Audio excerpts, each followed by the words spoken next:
Կարեն Կարապետյանը ըստ էության ակնարկել է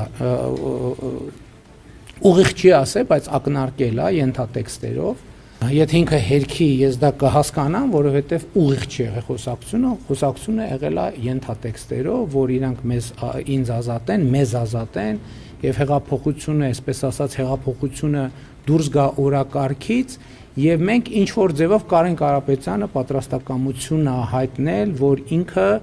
որպես բոլորի կողմից ընդունելի տեխնացու ստանձնի իշխանություն։ Ես ասել եմ դա ընդունելի չի ինձ համար եւ Սերժ Սարգսյանը պետքա հեռանա։ Որից հետո Կարեն Կարապետյանը գնացել է վերադառնալով, ասելով, որ Սերժ Սարգսյանը պատրաստ է հրաժարական տալ, բայց առաջարկում է, որ դա տեղի ունենա ֆրանկոֆոնիայի գագաթաժողովից հետո։ Ինքը ֆրանկոֆոնիայի գագաթաժողովը ընդունի, որից հետո հրաժարական տա։ Ես ասել եմ դա անընդունելի է, ես չեմ ընդունի այդ տարբերակը, որից հետո գնացել է եւ ես չգիտեմ, բայց ընդհանրում է գրում էր